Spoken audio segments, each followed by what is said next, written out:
आज जिनकी जयंती है, जिनका महोत्सव है, प्रकटोत्सव है, अक्षय जयंती है, इसलिए सभी लोग मिलकर के दोनों मुट्ठी बांध करके हम गुरु गोरक्षनाथ जी के वंशज हैं, उनके अनुयायी हैं।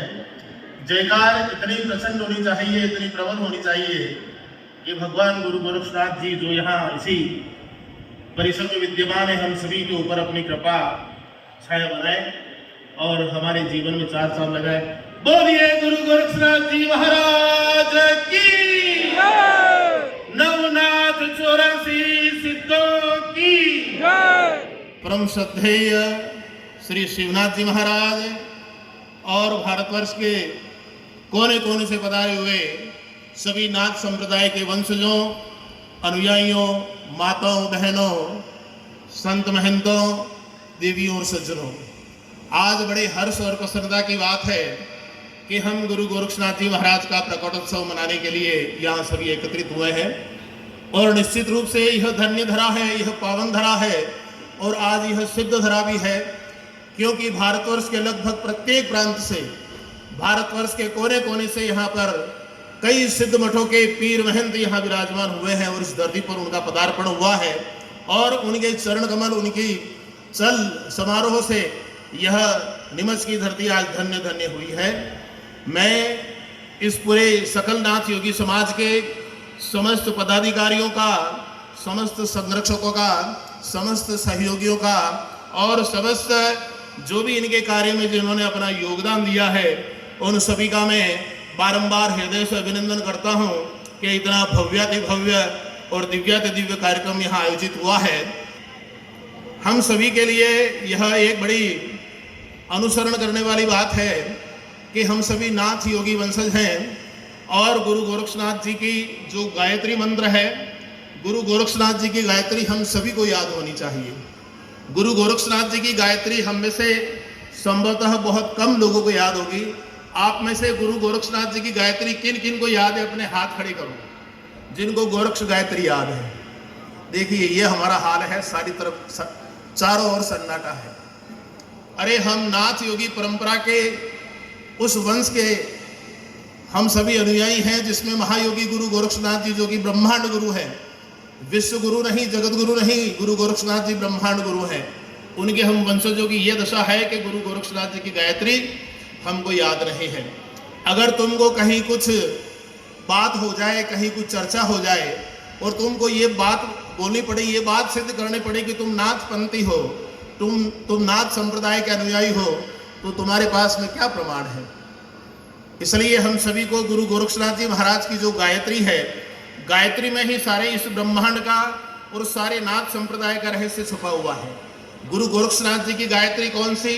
गुरु गोरक्षनाथ जी की गायत्री ओम गुरु जी सतरहम आदेश, गुरु जी को आदेश, ओम गुरु जी सतरहम आदेश, गुरु जी को आदेश, ओंकारे शिव रूपी, मध्याने हंस रूपी, संध्या साधु रूपी, हंस परमहंस दो अक्षर, गुरु तो गोरक्ष काय तो गायत्री, ओम ब्रह्म सोहम शक्ति, शून्य माता अवगत पिता, विहंगम जात अभय पंथ, सूक्ष्म वेद असंख्य शाखा, हरमुख प्रवर निरंजन गोत्र, त्रिकुटी क्षेत्र जुगति ज्योत, जल स्वरूप रुद्र वर्ण, सर्वदेव ध्यायत्याय श्री शंभुजति गुरु गोरक्षनाथ, ओम सोहम तत्पुरुषाय विद्महे शिव गोरक्षाय धीमहि तन्नो गोरक्षः प्रचोदयात्। ओम इतना गोरक्ष गायत्री जाप संपूर्ण भया, अनंत कोटि सिद्धों में बैठ श्रीनाथ जी गुरु जी ने कहा, सिद्धो गुरुवरो आदेश आदेश।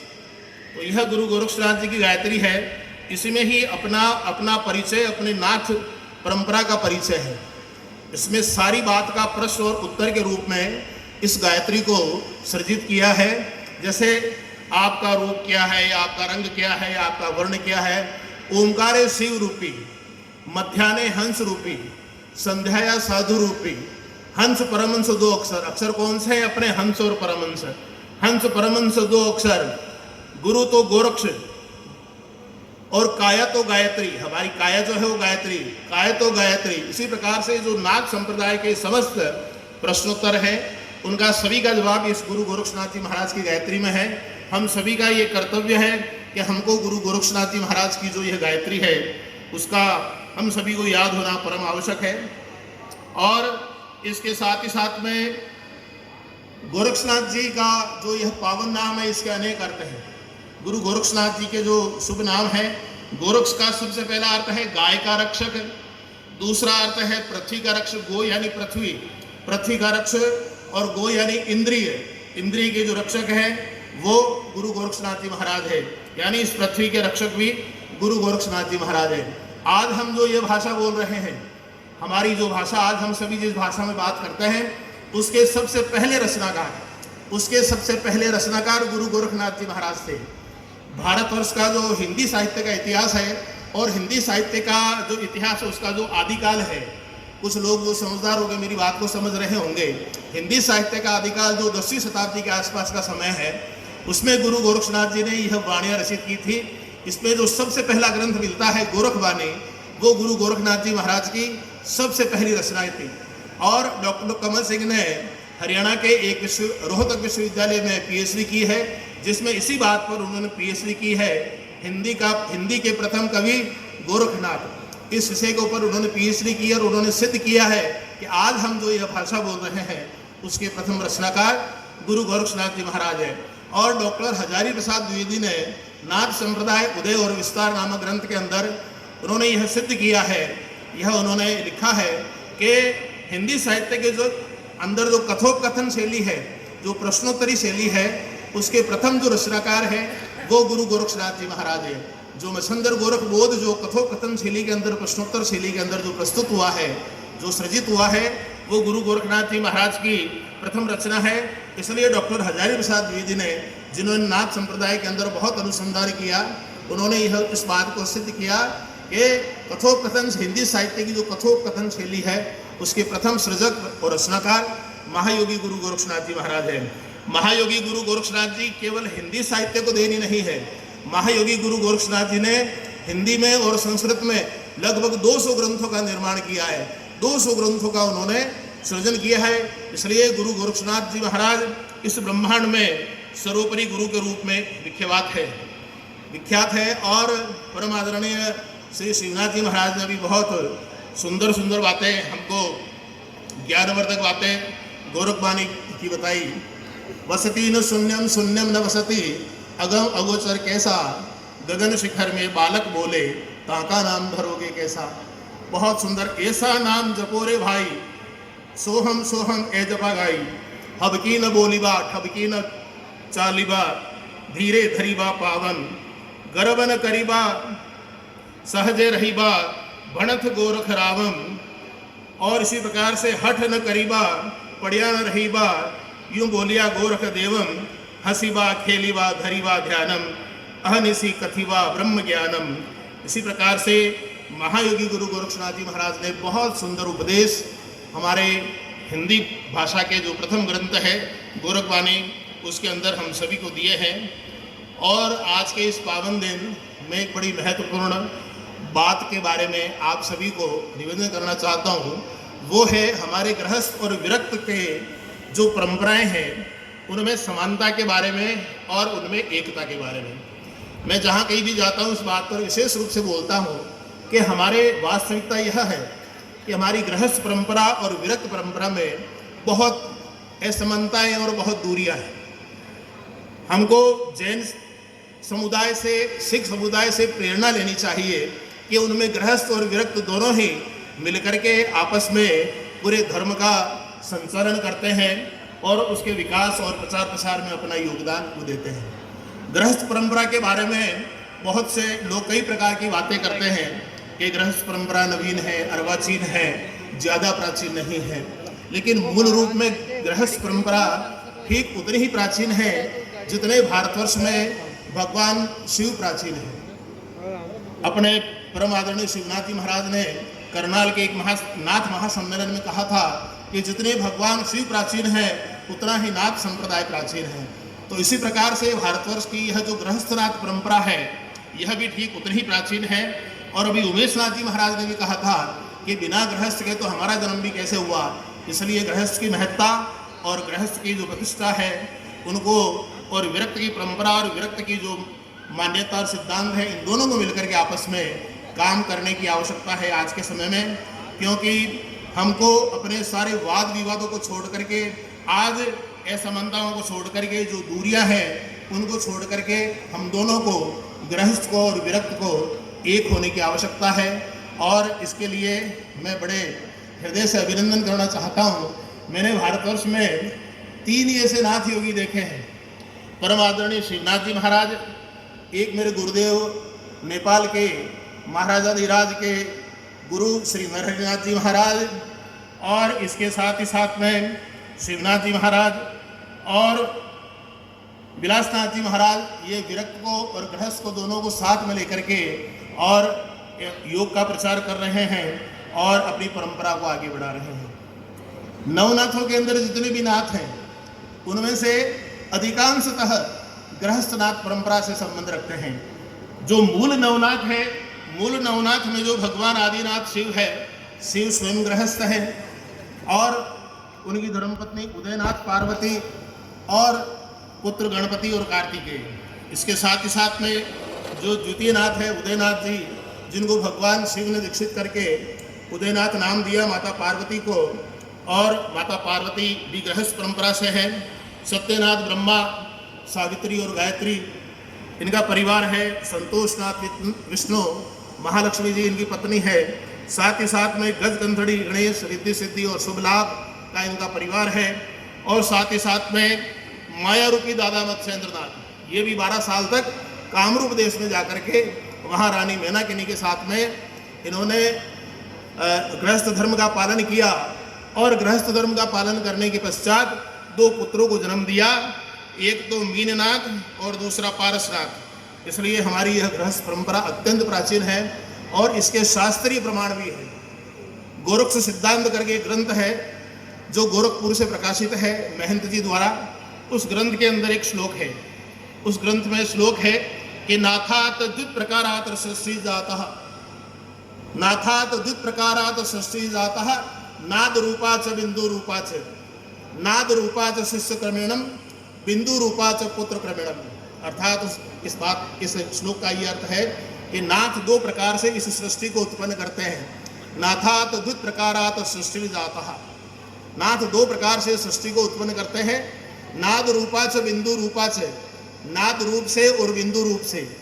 नाद रूपा च शिष्य क्रमेणम, बिंदु रूपा च पुत्र क्रमेणम। नाद रूप से शिष्य बना करके, चाहे वो किसी जाति का हो, किसी धर्म का हो, स्त्री हो, पुरुष हो, बाल हो, वृद्ध हो, किसी को भी शिष्य बना करके और उसको नाथ संप्रदाय में दीक्षित करके और उसे नाथ धर्म में, नाथ संप्रदाय में सम्मिलित किया जाता है। इसी प्रकार से नाथात द्विप्रकारात् सृष्टि जातः, नाद रूपा च बिंदु रूपा च, नाद रूपा च शिष्य क्रमेणम, बिंदु रूपा च पुत्र क्रमेणम। बिंदु रूप से अर्थात विवाह करके और पुत्र उत्पन्न करके अपने संप्रदाय का विकास और विस्तार करना, यह नाथ संप्रदाय का सिद्धांत है। नाथात द्विप्रकारात् सृष्टि जातः, नाद रूपा च बिंदु रूपा च, नाद रूपा च शिष्य क्रमेणम, बिंदु रूपा च पुत्र क्रमेणम। इसलिए हमारा नाथ धर्म, नाथ संप्रदाय, गृहस्थ और विरक्त परंपरा अत्यंत प्राचीन काल से चली आ रही है और हम सभी को, दोनों को एक होकर के और इस बारे में विचार करना चाहिए और अपने धर्म की ध्वजा को फहराना चाहिए। गांव-गांव, ढाणी-ढाणी में गुरु गोरखनाथ जी महाराज के मंदिरों का निर्माण हो रहा है, प्राण प्रतिष्ठाएं हो रही है, भव्य कार्यक्रम हो रहा है। और मैंने अपने जीवन में के इतिहास में पहली बार ऐसा देखा है कि भारतवर्ष में गोरक्षनाथ जयंती पर, गोरक्षनाथ प्रकटोत्सव पर और इतने सारे आयोजन भारतवर्ष में हो रहे हैं आज कि जिसकी कोई सीमाएं नहीं। प्रत्येक नगर में, प्रत्येक गांव में छोटा बड़ा आयोजन आज हो रहा है। एक बार जोर से ताली बजा करके आज गोरक्षनाथ महाराज जी की जयंती पर सभी का अभिनंदन कीजिए। एक मिनट, अब एक बात करूंगा मैं समाधि संस्कार की परंपरा की।